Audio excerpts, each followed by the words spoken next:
Radio, I would like to proudly welcome all the way from Sweden, Snowy Shaw. Yeah. Party.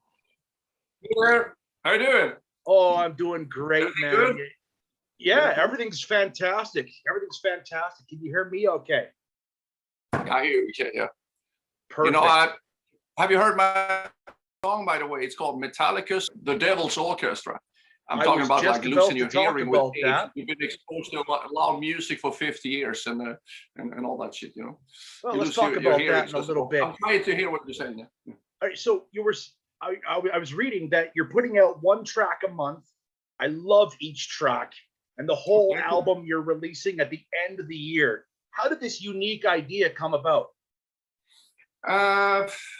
Let's say it was a bit of different ideas that sort of coincided. I've been planning on doing that album for years because I had a lot of kind of stuff that wasn't used in the past, stuff that I wrote for Dream Evil before I quit after We Should Do like a follow-up on Book of Heavy Metal, which was basically my album and all that. And but then it took a long time, and I wrote tons of material, and we couldn't really get along because they wanted to keep it more on a hobby level or something like that. But I devoted my fucking life to do this professionally and to do what I want to do. So as you can read in the book, if you read that, I don't know, but every chapter pretty much ends like this. Oh, okay, I've had it with you guys. Fuck off, I quit. You know, it's always like that. So I took my songs, I take my songs and leave. So I had some stuff that I wasn't using because then I was like in theory and I was doing this and that. So I decided some of those songs are really good and I want to use them. And it's also even earlier stuff than that. And it all came to fruition, or whatever you say, that it's kind of an album nowadays is longevity. I mean, if you put it out, maybe it lasts for a month if you're lucky, or 3 months in the best of cases. So I figured that you've got to be continuously in sort of like putting out new stuff. So what if I put out an album with 12 songs? Instead of doing that at one point, you can do that one song each month. And then I also invite, you know, a lot of my, you know, childhood teenage heroes and living legends and former bandmates and also friends to join me on like sharing vocals with me, or you know, doing a guest guitar solos and stuff like that. So I thought it was, wow, that's a good idea. I mean, I can put out 12 songs instead of one album with 12 songs. So it's like I just announced that the number 6. Then we're like sort of halfway through. It's going to be out like on the 24th of June here now. So and it includes and also Chris Ammo doing an amazing solo. You know, I'm really impressed by that. You know. Very cool. So you hear me properly? Yeah, I can hear you. There's been a little bit of an interruption, but I think we're going to be okay.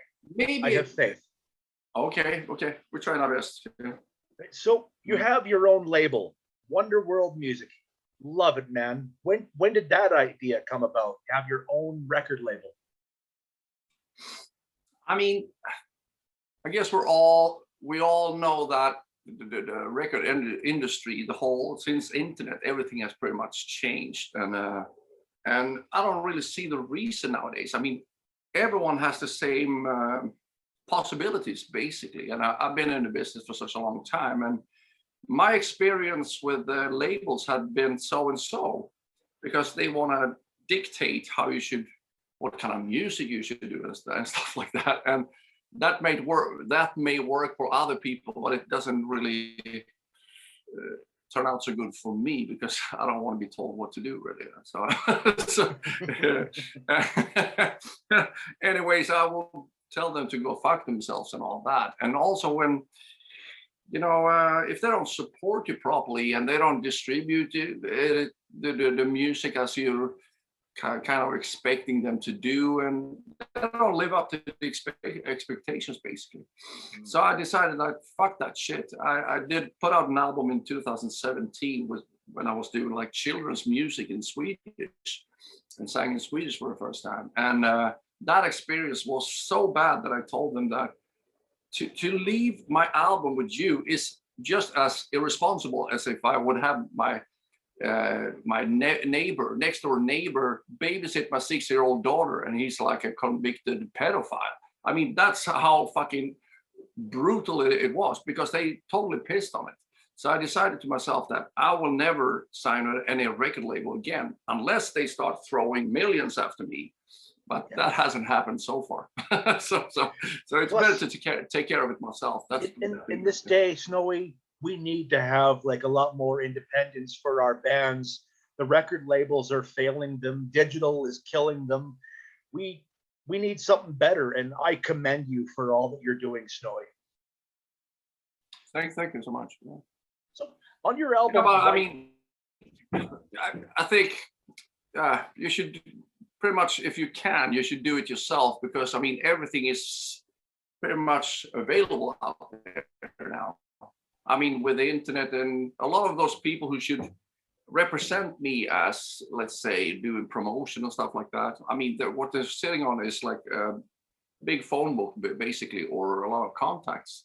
But I've noticed that people claim to be, let's say, marketing geniuses and all those fancy words, but they sending out to magazines and this and that, and they get no response whatsoever. And they doing a sort of like a school book class A failure on how to send it out and stuff. So I figured, fuck you, I can do it myself. At least people recognize my name in the music business, at least in rock and metal and all that. People are at the very least familiar with my name. So at least they're gonna check out my mail if I send them a mail, if you know what I'm saying. So. Yeah. So talking about your song Devil's Orchestra, I love it to death, man. You've got Hank Sherman and my personal favorite, Steve fucking Sylvester from Death SS. What was that awesome team up like, and how did it happen? Just like it happens with all those songs that I'm putting out now here. I'm recording everything myself. I write it all and record all the vocals and everything like that. And then I have in my mind like, oh, wow, it would be awesome to have that guitar player doing a guest lead, or that singer to be a part of this. And so I was in contact with Steve Sylvester because I was like really impressed with them. They were opening up for King Diamond back in 1990 in Milano. And so I was like, wow, what is this band? I mean, like, I was very inspired by them, actually, the way they looked, because they presented themselves with this kind of gothic horror image. And Notre Dame, if you know my old band, I mean, was like very much like horror, shock rock, kind of like that. Yeah. And I was really impressed by especially how they looked and all that, how they presented themselves and all that. You had the werewolf on drums and Frankenstein on bass and all that. It's that kind of cliche horror that I like. Very cool. And so I've been in contact with Steve, and I flat out asked him, do you want to be a part of this song? I mean, can you do some contribution here, sing a little bit? And I send him my song the way it is with my vocals and all that. And you can just like do your version of this, and they did, and I was like cutting and pasting, copy paste, and get it the way I wanted it. So it was really cool to have him present on that song, and then the same thing with Chuck Moll from Dark Funeral. So it was a good collection of people there. Yeah. You have a beautiful collection of fine artists on there. I love it. This album that you've got coming up here is gaining momentum. With my friends and I here in Canada, we fucking love it. Cool. Yeah. I mean, we've always been fans of yours. The way I think with those kind of things, I mean, that basic riff that I had for this song, and it's probably 15 years old or something like that. But I thought it was time to get to it and finalize it, and for this particular album, because here it is. I mean, this song is slightly progressive and sort of breaking the mold a little bit, but some of those songs are kind of traditional heavy metal songs. So I want to pretty much have an outlet and show big variety and diversity and everything from hard rock to more extreme metal and everything in between. So I just allow myself to do that. I'm not saying that I'm reinventing the wheel or anything like that here. This is kind of so it's really cool to have some of my like childhood heroes and stuff like that to participate and to sing with me on that. I won't reveal who, but I got some aces up my sleeve. I got to tell you that for the upcoming songs. We can't wait. We can't wait. So you worked with Hank Sherman on another project called Denner and Sherman. You returned to the drums. How did you come across Sean Peck? I freaking love that guy. I've had him on the show twice. Yeah, we have become really good friends, me and Sean. I met him the first time when he was touring with Death Dealer, I think they called, which is basically Ross the Boss from Manowar, his band, and in collaboration with a lot of other people there. And Sean was the singer for that. And since Ross and I have been sort of getting to know each other, and he's like one of my heroes from when I was a kid. Hold on, I gotta show you this. For the first time when I met Ross the Boss, I think it was 97, and he signed my old guitar to Snowy Ross the Boss. Gorgeous. Look at that guitar. It's pretty fucked up, isn't it? I love it. It's so old. Yeah. But anyway, so we've been keeping contact, and I mean, it's so cool. I mean, that you get to be friends with your teenage heroes, and mutual respect and all that. I mean, you never really expected that. I don't know if you know, but I've done sort of like a tribute to Arthur Brown, who was like kind of the pioneer of wearing face paint and all that. Like in 1968. Yeah, man. Same year I was born, and he had this smash hit called Fire. Yes. I am the god of hellfire. Yeah. So I did that, and he's been to my house here and for dinner and all that, and he loved my version of it and stuff. You never really expected that to happen. I mean, he's like, I don't know, he's probably close to 80 years old now. So I love Arthur Brown. And also that I'm not the little fanboy, but there's a mutual respect as musicians and from person to person. I mean, that is so cool, and I'm so grateful about that. That is so anyway, cool. going back to Sean, and Sean was singing. They were in Gothenburg playing, and I'm such a diehard Manowar fan from Army of the Immortals, and you can see here like I have the sign of the hammer and all that. So I'm such a Manowar fan, really. Manowar in the 80s was to me the same thing as Kiss. It was as important and key as Kiss was in the 70s. So anyway, it was really good to hang out with Ross the Boss and all that, and meet Sean. So they were doing Hail and Kill at this club, and I couldn't just, hold myself basically. So I just ran out on stage and started to sing with him that song. So yeah, we've been close friends, and a few years down the road, Hank and Denner decided to put this thing together, and they got in touch with Sean Peck for this, and and that's basically how it happened. Will it return?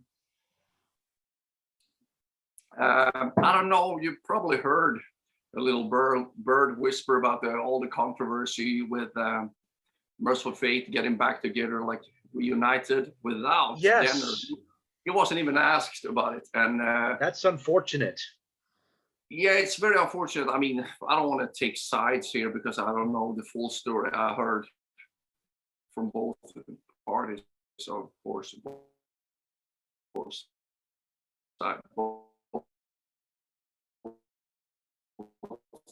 both sides of it. But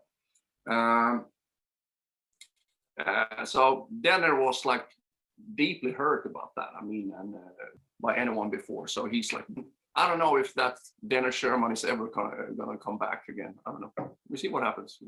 Yeah. That's Did you get unfortunate. that? I mean, I can see there's a bad internet connection here. Right? Yeah. So, what do you love doing more, Snowy? Guitar or drums? I gotta say that neither, or none of it really. I mean, I'm mostly interested in from a vision or an idea in your head, and to put everything down, like you kind of from thin air you pick up and create songs. And I tend to see the whole thing. So when I'm writing songs, just like I did with Dream Evil or Alewill or whoever it might have been, I do all the parts, like the vocal melodies, the lyrics, the arrangement, and all the bass players should play and all that. And since I'm capable of doing that, I'm doing that nowadays. So see it as like different, very much about which instruments, I suppose, and but of course I've been playing the drums that I wanted to write music, and so gradually I learned and picked that up, and just so I could show I'll take it from there, I suppose. To me it's all about composition and creating music, so that means that I play all the parts, like the keyboards and all the vocals. You do the whole bang. Yeah, I'm doing everything, because I mean I kind of find it difficult to leave it open. In order to work and collaborate with other people, you've got to be a little bit open-minded, but I have everything, like the full picture in my head. So if someone would step in and sing completely differently or something, that doesn't fit, because vocals, I think, is the most important thing. I mean, I'm coming from a old tradition, I shouldn't say, but the kind of music that I like, Manowar, that like I talked about, for example. Yes. There wouldn't Love be Manowar. anything without Eric Adams' amazing vocals. There wouldn't be anything, and the music is backing up the vocals, because they write songs in a kind of classic, traditional way, and instead of just a lot of riffs and have someone grunting on top of that. I mean, so that's not how it is. Yeah, but I mean everything. I mean, I think the song itself is the king, and I could play a lot of cool stuff on the drums that are, if you, they are cool by itself, but it's got to match the song. So you have to sit in the back, sort of like, and to back up the full song. So no ego. I mean, that you can throw out the window, and that is a bit of a problem with when you're playing with other musicians. They want to shine, and they want to impress people with their flashy guitar player or something. But it doesn't fit here, The song it's always the song that's in question, I think. So how long did it take to record the album White is the New Black? And I love the Krampus song, by the way. Thank you so much. Thank you. Do they have festivals in Sweden? If we have festivals, like for Krampus, like down here in Edmonton? No, we don't. That is actually something that I picked up. I think it's one of those mythological figures, or characters. I would say that it's that there's always the good side and the bad side, and we have Santa Claus, and he's giving gifts and Christmas presents to the kids who have behaved. You guys have the Tomten. If you don't leave him a thing of porridge, he'll shit in your bowl or kill you. Yeah, but that it's got to be the devil and God, or it's always got to be those opposites, like light and black, and just like I was saying, white is the new black. It's got to be the opposites and all that. But anyway, so Krampus is like the bad Santa, if you want, who that's what we celebrate kids who have here. Not behaved, who's been bad. He goes and abduct them and bring them out in the forest and basically kill them or sort of torture them. Or pretty much, yeah. But it's in several European countries, like in parts of Germany, and also in Croatia, I think, and Hungary maybe, and Poland. I don't know, but in a lot of different countries like that. I'm a big fan of stuff like that. I always thought that was such an amazing character that I thought to myself, I got to do something about that sometime, you know. So it became my Christmas song. You know? Well, let's hope that this year our Krampus Knot Festival in Edmonton isn't canceled and we could use the song as we planned in our parade. You planned that? Yeah. Wow. I'm a member of the amazing. Krampus Knot community here in Edmonton. Yeah, but I've been thinking about making a new song. I mean, it's about Krampus's wife. Oh. And, she's a Trampus.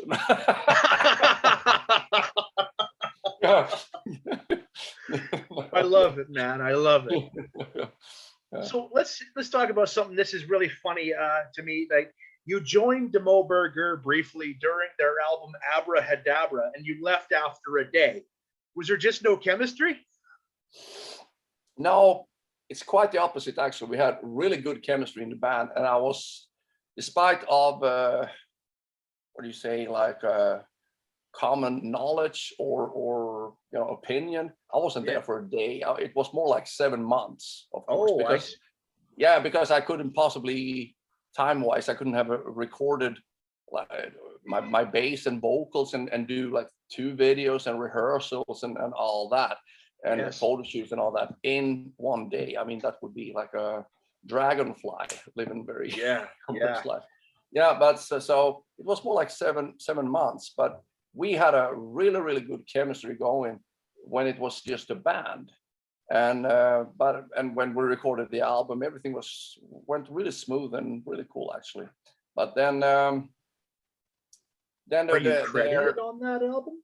Yeah, but sorry, are you credited on that album? Yeah, like in tiny letters.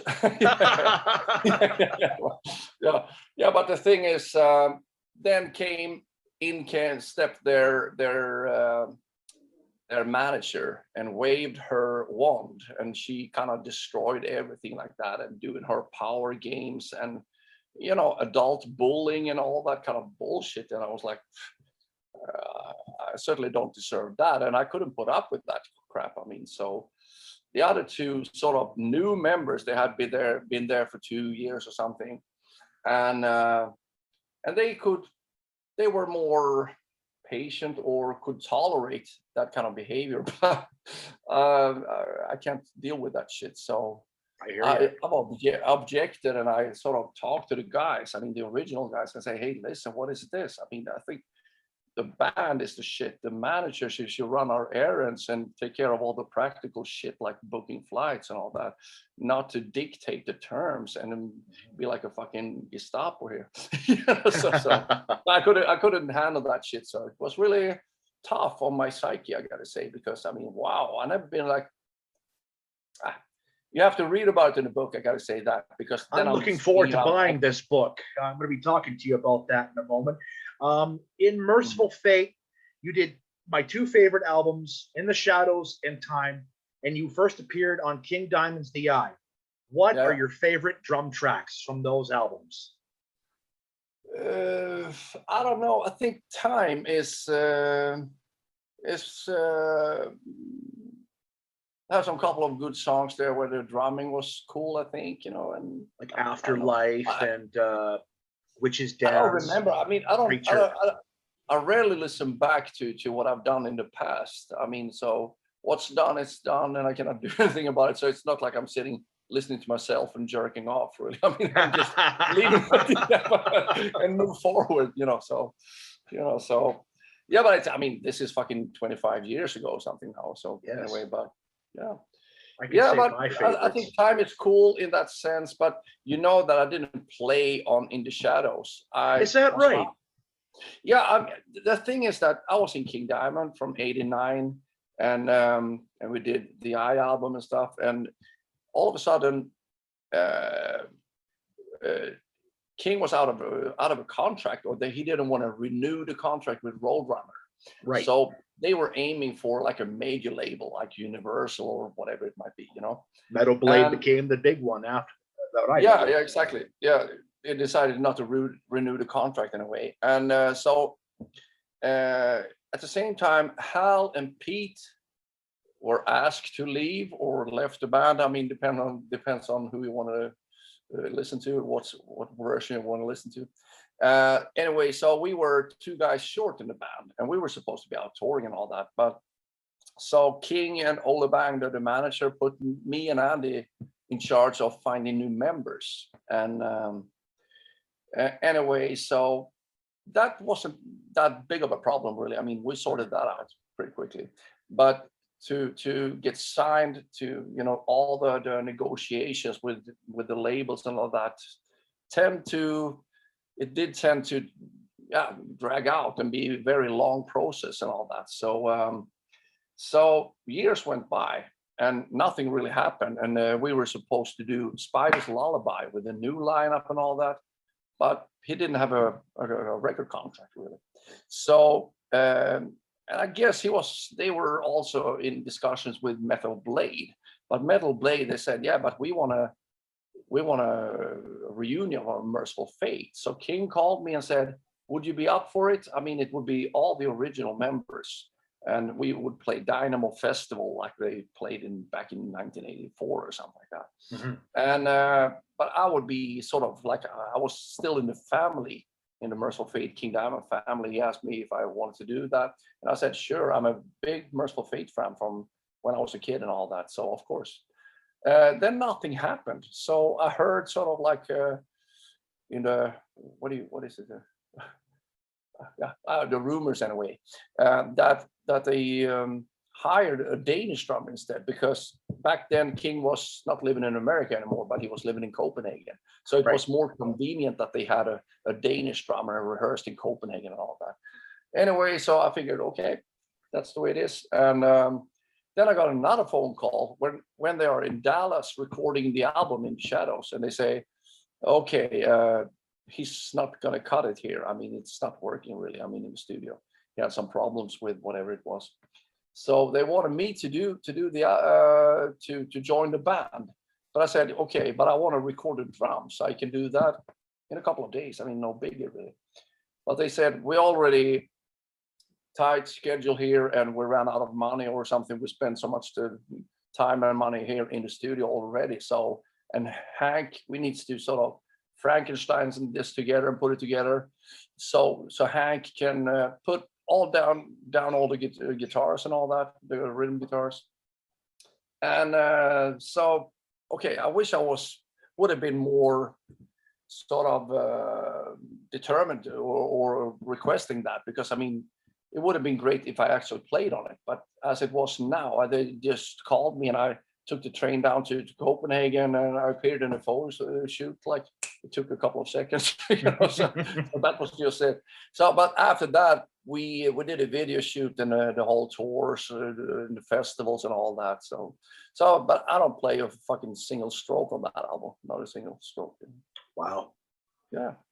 We know it's a really good album though, and I think it would be, if you ask me, it would be a lot better if I could put my touch on it and do something. I think it would definitely be a hell of an improvement with your touch on it. So I hear you're an activist for protecting wildlife. Tell us a little bit more about that. Yeah, but I mean, that's the way I was brought up. I mean, to be respectful and to everything living, basically, like animals and so on. And I always loved animals, dogs and cats, and all kinds of animals. And yeah, I take my son owl watching. Sorry? I take my son owl watching. Wow, that's awesome. Yeah.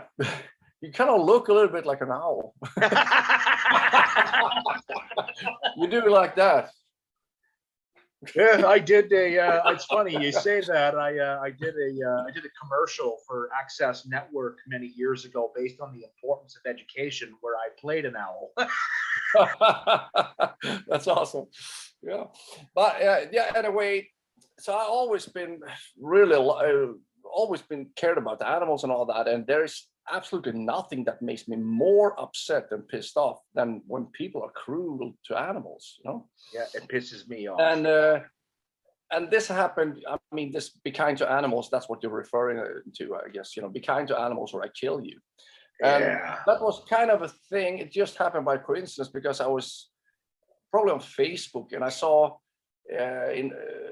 all those like updates, people posting a lot of things on animal cruelty, or when people took like puppies and throw them in the fucking river, or just tormented or tortured animals. And it made me so fucking insane that what the fuck is this shit? I got to do something about that. So I just looked in my folder and found a picture of myself when I'm looking really vicious with an axe and all that. And I took a slogan that I probably heard somewhere before: "Be kind to animals or I kill you." And I posted that on Facebook. And then I went to bed. And in the morning, a friend of mine called. "What the fuck have you done?" "What?" "Yeah, but I mean, log into Facebook and see what's happening there." And it was like, it went viral basically. I mean, I got so much like messages and comments and all that. And a lot of people were saying, "Wow, it's really impressive that a guy like you would take a stand for something like this." Okay, I suppose that's some sort of compliment, but what do you mean a guy like me? So, or are you just suggesting that I'm an evil person or something like that? So anyway, so that's how it all started. A lot of people said, I mean, you should print T-shirts, you should do posters and all that. And I don't want to cash in on something like that. I mean, so it would feel so wrong in every sense, basically. But the more I thought about it, and people were nagging about that, okay, fine. I can print posters and T-shirts, and all the profit from that, I will donate to dog shelters and dog rescues and cats too, and all kinds of That's animal what my sister does. She fosters cats. Okay, wonderful. Yeah, I would love to do that. I mean, I've been thinking maybe I should fucking quit music and take care of like homeless dogs or something like that. Yeah. And people say, yeah, but you can do both. Yeah, but I cannot do two things that doesn't bring in any money. Very true. I got to Very survive true. somehow. Everybody's got to eat. Since this awful pandemic, Snowy, what has kept you motivated daily? Like, where have you drawn inspiration from in these last couple of years? I got to say that for a lot of people who rely on their income from touring and so on, but to be perfectly honest, I've been doing that for 30 plus years, and with so many different bands and different positions, like being the singer, being the bass player, blah, blah, running my own band and play the drums and this and that. I'm kind of pretty fed up with that. I mean, so, I mean, what I like the most is to sit here in the kitchen, basically, and come up with write songs. And then from that kind of little, what do you say, like a seed of inspiration, you create your own little world, like a fantasy world and music. That's basically what I want to do. And to put that down on the albums and to release them to out in the public, and people can appreciate it or dislike it or whatever. That is my true passion. So, but I mean, in this day and age, I mean, with Spotify, the terms for that and all, I hate Spotify. It's hard to make any living from it. So you got about playing. You know what I like? Getting back to Sean Peck for a second, he put 3 songs off the new Death Dealer album on Spotify. You got to buy the album. And that's exactly what I did. I bought the album. I had no interest in digital music. I still have no interest in digital music, but sadly, it's the only way I can listen to my heroes like you. I was so blown away that, like when I bought that record, Conquered Lands, like it was the best fucking thing in the world. That what a genius. He fucked the pirates. Here's one for metal. Yeah, but that's a very clever idea, actually. To do it like that. But did you buy the CD there? Or the vinyl album? What? I'm a vinyl guy. I love cassette. In fact, I have The Eye on cassette and In the Shadows and Time on vinyl. But those are like 30 years ago when that was still relevant. Yeah, I have the classics, my brother. Yeah, but CDs, people are asking about that. But I mean, no matter what kind of format it is, in the physical sense, that I'm putting out vinyls. This album that I'm working on right now, I mean, this is heavy metal, plain and simple. When I release one song per month, It'll be it's on all gonna be vinyl. collected. I'll buy it. Yeah, it's going to be out like on the 24th of December. You can probably pre-order it from my web shop Merry before that. fucking Christmas. Yeah, to but you. it's also going to have like bonus tracks and takeouts. Excellent. And yeah, and cool stuff like that. So it's a double vinyl, a limited You're gonna edition. throw like any stickers or maybe like a Yeah, it's gonna poster be. or I some mean, artwork? just like I did with my book. I mean, if you order it from me, you get it dedicated in your name, and it's autographed, of course, and it's also numbered. And people want to have the lowest number possible, of course. So people are competing. But wow, I want to have number 1. Oh shit, I only got the number 3, and and all that. Yeah. So it's really cool because I want to put something extra into that. I mean, my book is like so graphically, it's so beautifully designed and all that. Just because, I mean, why should you otherwise have a book? Yeah. So your book, it's called The Book of Heavy Metal. It is. I have to buy it. I've been meaning to for quite some time now. It showcases your career, your personal life, and what more can you tell us about it? About the book, I can tell you that, I mean, I'm blown away by the reception. I mean, it's been more than I ever expected, really. And people seem to think, I mean, a lot of people have been saying like reviews and all that, this should be the benchmark for how to write an autobiography. Because I mean, I don't have that much filter between my brain and my mouth. I'm just spitting out what I'm thinking, and all that. And it's pretty much the same here in the book. I mean, I'm not holding anything back. I'm not trying to romanticize around this whole business. It's the music business have its ups and downs, and I've been certainly going up and down with like a rock and roller coaster, like I say. But I'm spilling the beans. I'm telling what goes on behind the scene, all this fucking backstabbing and all the ass kissing and all the bullshit. I'm telling it like it is. I mean, so this is no fairy tale, and you got to be truly fucking dedicated and determined to do this for as long as I have, for like 35 years now. So I mean, people really appreciate someone who tells the true story rather than, I mean, there've been so many rock biographies in the last few decades, and a lot of it is like, okay, I come from a broken home. We hit it big. I moved to Beverly Hills, and I like using drugs and fucking groupies and stuff. But I mean, there's more to it. I mean, it's my personal journey, like all the obstacles I had to overcome and try to find ways your adventures in life. Yeah.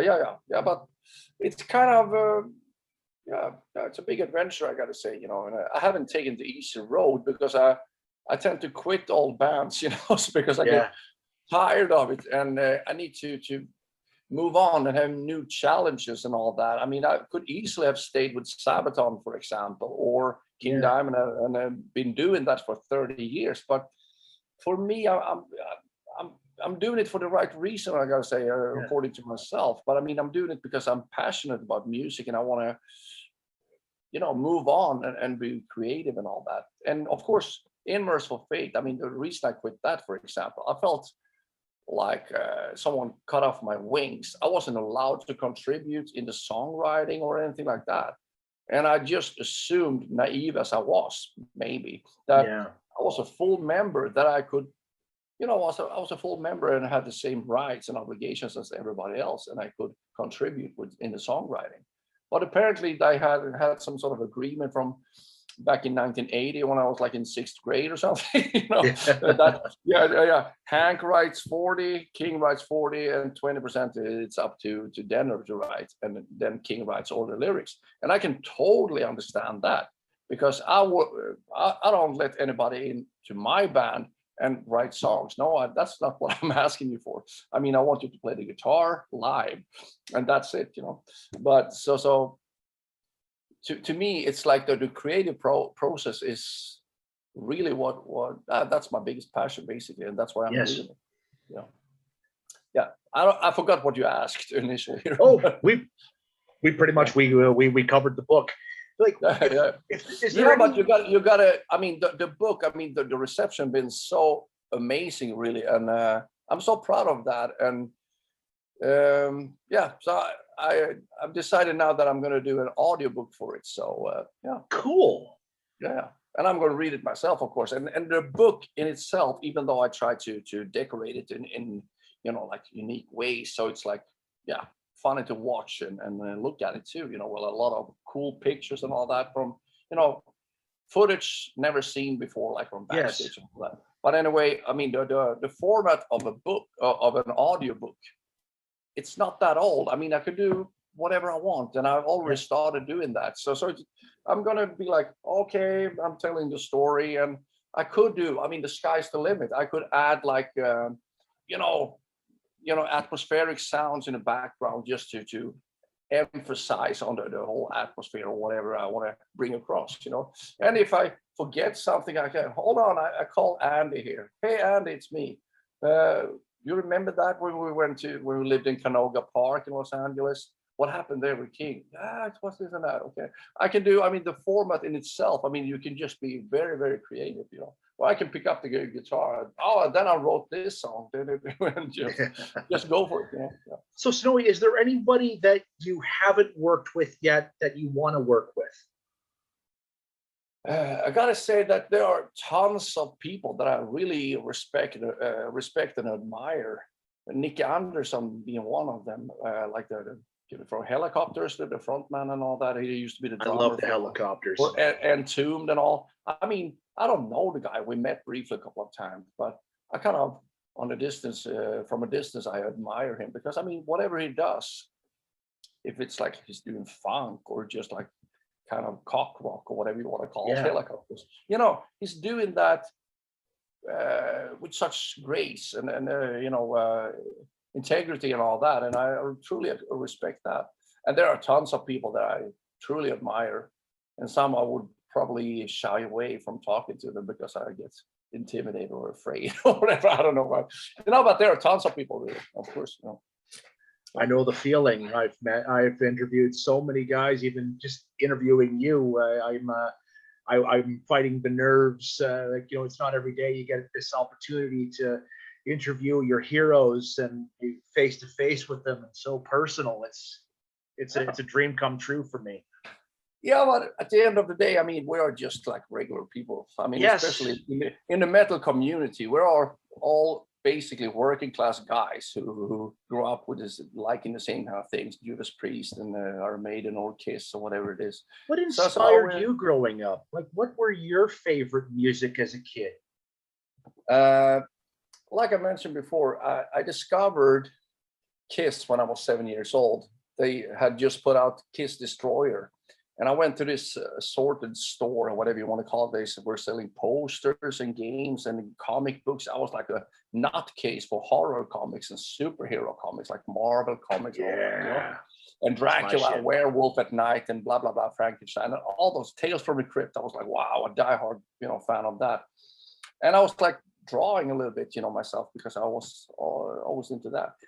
I was kind of casually listening to Nazareth, Sweet, and all the kind of thing back in the day there, but it was good, but it didn't really catch me or change my life until I one day stumbled over what looked like, I couldn't tell if it was some sort of catalog or almanac or whatever you fucking want to call it, but it looked so amazing, like a horror comic, and on the top there it says, in typical Marvel comics, it said Kiss Destroyer.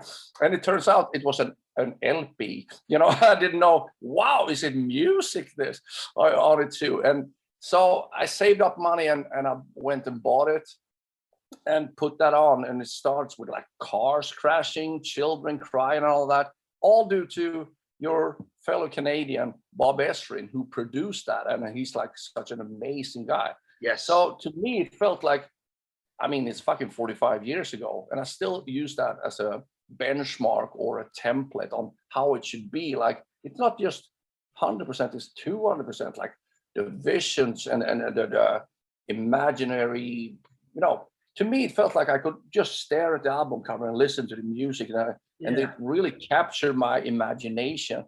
I could just lie down and listen to it. Wow, it's like listening to the soundtrack of really dark action movie or something like that. Yeah. You know, that's how I felt when I was like 7 years old anyway. So, but after that, I mean, that it grew kind of boring after a while. I mean, just 6 months later, they released, of course, I went and bought the first 3 studio albums and a live, and which I really liked, of course. But 6 months later, they put out Rock and Roll Over, and I actually went back to the store with it and say, "Oh, there's something wrong with this record. It sounds like crap." And they gave me a new copy, and I went back home and listened. No, it's still like crap. So it wasn't Bob Ezrin, obviously, you know. But anyway, so I kind of grew tired of that because it felt like they were just dishing out new music every 6 months or something, and it wasn't that well. What can I say? I mean, they didn't put that much effort or thought into it as filler, as Kiss Destroyer, I think. So but then I started to listen to AC/DC and Thin Lizzy and those kind of bands, you know. But then into the 80s, I mean, when there was like kind of like a couple of years there where music wasn't that important, and then you had like punk and you have disco and you have like the only rock and roll was kind of like this radio-friendly West Coast, like I don't know, REO Speedwagon and Journey, and more poppy radio-friendly music there. And you could see all of those guys would have like dressed neatly with the big fluffy afro hair. But anyway, so I mean, not until the 1980 when they put out like the first Iron Maiden album, you have like the British Invasion #2. You know, new wave of British heavy metal, and then everything exploded again. And so I got really much into that, of course, and discovered Scorpions and Iron Maiden and Manowar and, you know, all those bands. You know. All the classics.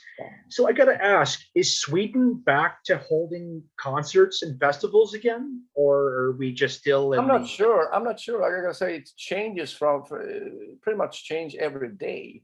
I mean, we have restrictions. Oh, now we allow 50 people, and it's like, oh, now it might be 300 or something like that. So I don't know really. I mean, but all the festivals like Sweden Rock Festival, it's been canceled again. Oh, that's unfortunate. I'm not sure what's going to happen here. I mean, I think there's a whole bigger scheming agenda behind the whole thing here. So I don't know. I've had some requests to do offers to do festivals next year in Belgium and Holland and all that. And I said, but I'm going to sit tight here because, I mean, when they finally open the floodgates, all bands have been sitting there waiting. It's going to go through the same door, and they're going to appeal to the same audience pretty much. And it's not like people are dying to see me. They want to see Rammstein and Kiss and Iron Maiden and those bands. You know? So. I've seen all them before. You're the one I want to see. But I'm definitely going to get back on the road again. But first of all, I got to say that the tour that I had to cancel, I had everything planned when the fucking Corona thing happened. I was going to do like a couple of months in Europe to back up the book. It's going to be like more intimate gigs when I'm playing semi-acoustic, selling the book, you know, talking about the book, selling merch and all that. And I could do that I should do that in festivals and record stores and bookstores and this and that. Kind of intimate, just like we're talking, shaking hands with fans and all that, hugging. But I mean, then the COVID thing happened, and you're not supposed to touch each other. You have to have a mask. Yeah. So, but I mean, that whole thing, it was supposed to be in Europe first, and then during the fall last year, it should be in America and North America probably, but everything got postponed, and we don't know. Well, all we can do is hope that things get back to normal as soon as possible. But do you really think that things are going back to normal? I've been saying to a lot of colleagues that, I can't wait for this shit to blow over so everything goes back to normal. But if you look at it won't go back to normal.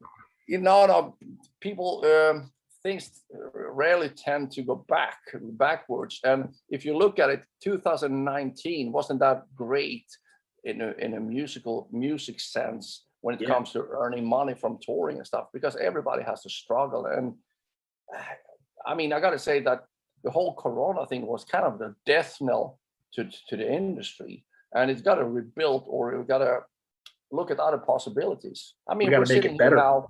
Yeah, we're speaking in real time from a very much distance, Canada to Sweden, on Zoom, and you see that a lot of people have been doing those live streams.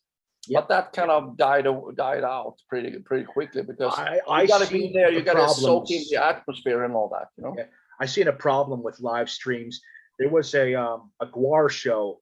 They were the first ones that I knew of that did the live stream, and sadly, it just died right there. They blew their power or something, and the feed was off. But then they got it working again, and they started right from scratch, and this isn't going to work. This is not going to work. People but I think we're missing some things. I mean, that I've been saying, that the whole thing about going to concerts is the music is what connects us. Community. And brings in the same kind of people, you know, the same kind of crowd that you're affiliated with, or that you grew up with. We like the same kind of things. But it's also a thing to bring people together, to hang out with your friends, drinking beer and all that. The music and the performance, it's just part of the whole thing, and you soak up the atmosphere, and it's loud, and it's like blah blah blah, all that. And you know, you get having a few beers, and if you get lucky, you get laid or whatever. None of that will happen when you're sitting home in your living room watching a band. And then you get more critical as well, because I mean, now you can hear that, oh, okay, he missed those notes there, and dropped the drumstick, and he's singing the wrong lyrics and stuff. Those kind of things you don't notice when you're there in the moment, you know. Yes. So it's kind of, it's not the same sensation, of course, you know. Yeah. So getting to my final question, what's next for you? What's on the horizon? Like, and will Therion, Dream Evil, and Notre Dame come back at some point?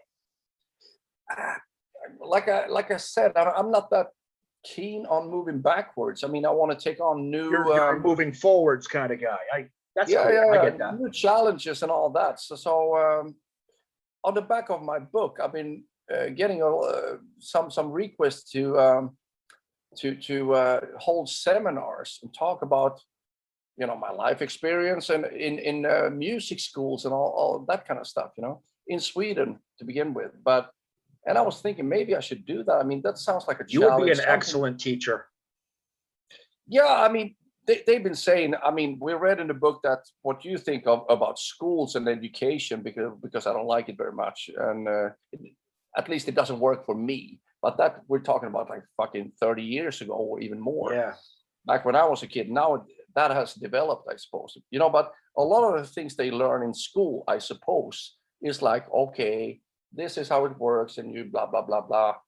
But reality doesn't look like that at all, you know? So in my life experience, I mean, if you're an asshole, people won't hire you, for example. I mean, you're on stage for an hour or two. Then you have like 22 hours more per day. You got to be, you know, be able to socialize and get along with other people and be flexible. I mean, it's never perfect. I mean, it's always something. You haven't slept, you're hungover, you broke your foot or something. I was out touring with King Diamond for half the tour.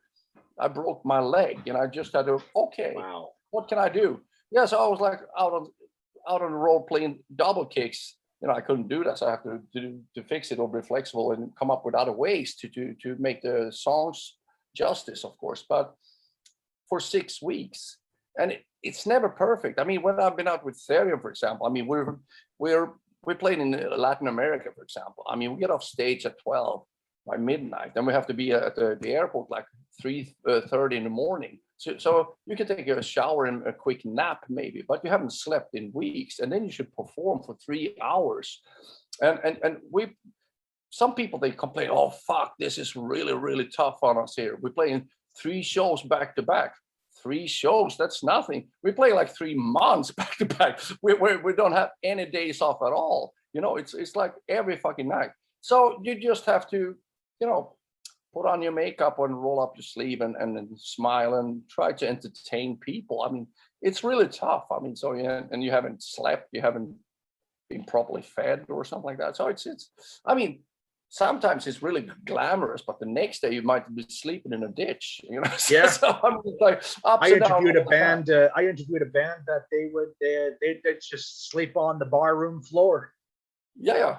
But I mean, it's nothing out of the ordinary. But of course, I mean, depends. I mean, Therion is a pretty established band, and things are really great sometimes, but you never know. The next day it might be horrible, you know. Yeah. So, yeah, but so I mean, and you have to roll with the punches, or whatever David Lee Roth said or sang. Yeah, but just accept it and try to be flexible and do your show and entertain people, because basically at the end of the day, that's what they hire you for, to make people who are free from their factory work or something and put on the black t-shirt and go out and want to be entertained. So we shouldn't be standing there drunk and complaining. We should entertain people. And that's what our job is, I guess.